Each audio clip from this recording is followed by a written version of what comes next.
over again. All right, there was this town, Bethlehem, located in Jerusalem. And in this town were a lot of little shops, but amongst the shops was this tailor shop. It was Finkelstein Tailor, finest garments made, finest cloth used, right? So, you know, business was so-so, you know, and he just, you know, working on an article of clothing, and then who do you think walks in the door but Jesus? Jesus walks in and then asks Mr. Finkelstein if he could make him a robe. And Mr. Finkelstein turns around and says, well, of course. You know, he says, come back here, we'll do your measurements, come in the back, we'll do your measurements, come back in 4 days, and everything will be done. So the time passes, 4 days go by, and in comes Jesus walking through the door. He goes, oh, Jesus, just in time.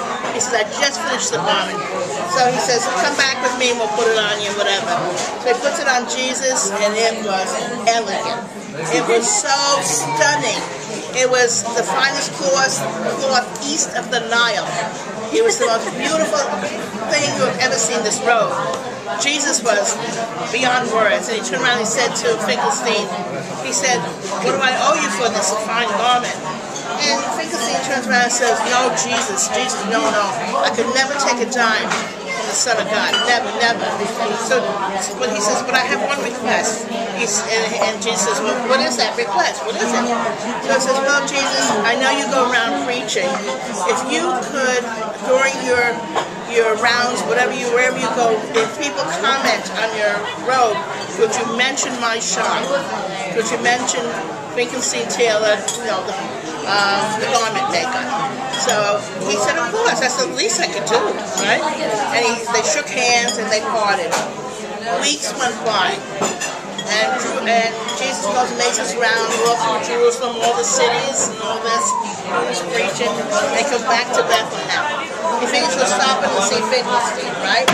So he goes to the shop, and there's a long line getting into Finkelstein's shop. So everybody, of course, sees Jesus and recognizes him and lets him pass and jumps the line and go into the shop. So Jesus goes into the shop and says hello to Finkelstein. He says, oh, Jesus, you know, how nice to see you again and all this. He goes, my goodness, this line outside. He says, yes, thank you to you. I have all this business, more business than I could possibly handle. Right? So, beginning the story again. Here we go. Hold on. I gotta remember the story. I forgot it. Oh my God. I forgot it. Are you serious? Yeah. Wait. Oh. So anyhow, I'm sorry.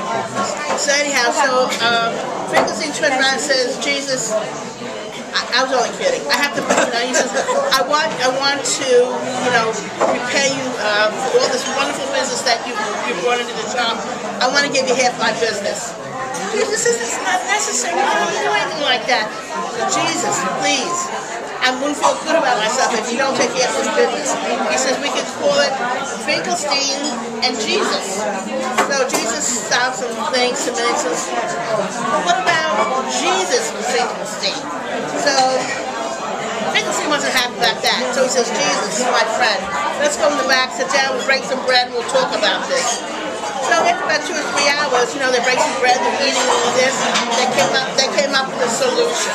So Finkelstein goes over, calls the sign guy, puts the order in and all this other stuff, and you know, they're waiting a couple hours for the new sign to come over. So the guy arrives, he's got the new sign, and he puts it up there above the shop, and guess what it reads? The department store. Lord and Taylor. Oh. That's funny. I get it. You get it? Did you make a mistake? Lord and Taylor. It's funny. Mom, they made a mistake. No. Is that not good? I thought the answer was called Lord and Taylor. Opposite of the He told me He told the department store. You should have never said that. Think about the department. I'm going to ruin everything. Mom, okay. Mom, okay. Goodness. I'm not anniversary, it's going to ruin my joke. Okay. Wait, Grandma. You mean that, Michael? If they change the sign, then how would people know where that store is? They might think that it's a different store. Well, they knew that Finkelstein's name last name was Taylor, so it was Lord and Taylor. Everybody calls Jesus Lord, right? Mom, okay.